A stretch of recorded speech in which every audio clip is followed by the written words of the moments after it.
Hello, I'm Cameron from Gale Force 9 Games, continuing our How to Play series for Firefly Adventures, Brigands and Browncoats. To complete the jobs that your crew encounters, you will need to bring all your skills together to get through all the obstacles standing between you and a big payday. You'll also need to know when to walk around, looking as casual as you can, and when you want to go in guns blazing and being a big damn hero. We will go over all this and more in today's video. Many actions, such as shooting or certain skill tests, may require your crew to be acting heroic. These are the actions on the heroic side of the crew cards, such as Wash's Move Zoe 2 Squares action. They are also the tokens or equipment pieces marked with the heroic star, such as the shoot action on the Cattleman's Carbine. If you are playing a casual crew member and wish to assist a heroic crew member, then doing so will force you to act heroic as well. For example, if Casual Mal wanted to assist a heroic Zoe with a skill test, then he can.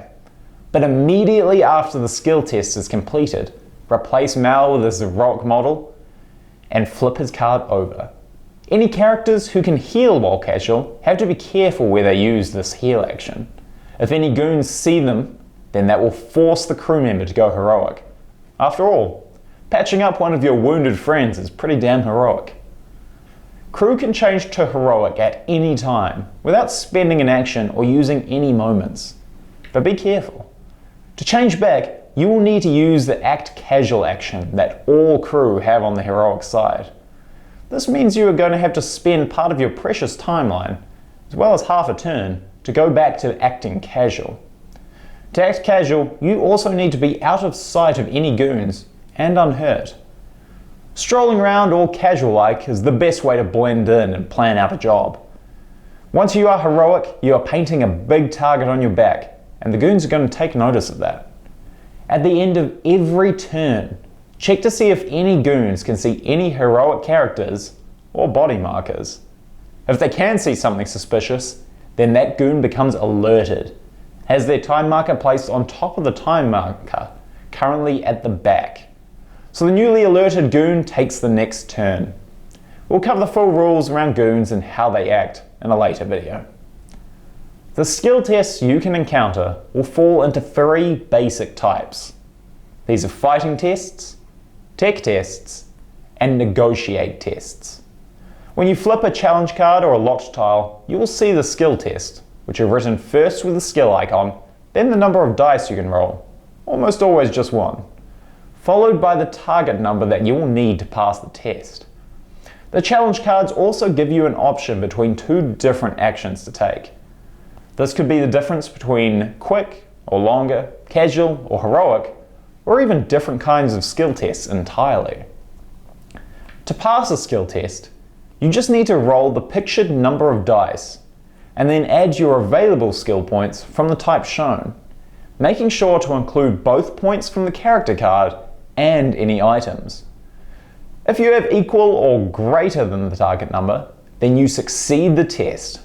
For example, if Wash is attempting a negotiate test with a target of 6 and rolls a 3, then he gets to add the 1 negotiate from his character card for a total of 4, and then gets to add 2 more from the negotiate bonuses from the tight pants and bona fide credentials, for a total of 6, passing the test. If a negotiation challenge has the bribery option, you can pay 100 credits straight to the bank, adding +1 to your roll, and potentially turning a failure into a success. The consequences of failure or success are listed on each challenge card. For example, failing the security keypad tech challenge can make the job harder as a new goon arrives, alert and ready on the map edge, while a success may allow you to act casual if you are unhurt. The dice in Firefly Adventures reflect just how wild and unpredictable the verse is. If you roll a Firefly on your dice, then you have engaged in some thrilling heroics, and you get to roll a bonus dice for every Firefly rolled, and add that to your score. On the flip side, if you roll a disgruntled dice, then things have gone sideways. Disgruntled dice don't add to the total at all, and if there are more disgruntled dice than Firefly dice, then you fail the test no matter what. Even if you have enough skill to pass the test, you always need to roll at least one die. For example, Mel has a negotiation skill test where he needs 8. Using the alliance indent, which gives an extra dice, he rolls both dice and gets 1 Firefly dice and 1 disgruntled dice. First, he rolls an extra die from the Firefly die and gets a 4. Luckily, he doesn't have more disgruntled die than heroic die, so he gets to ignore it, leading to a total of 11 and easily passing the test. Some actions allow you to add skill or dice to a roll, such as Kaylee's tech test action. These must be done before rolling for a test. Reroll action boosts, on the other hand, such as the industrial adhesives equipment, can be used after the roll, even multiple times if you have enough equipment cards or action boosts to use. However, if it allows you to reroll a test, you have to reroll all the dice, unless it specifies you can reroll just one die.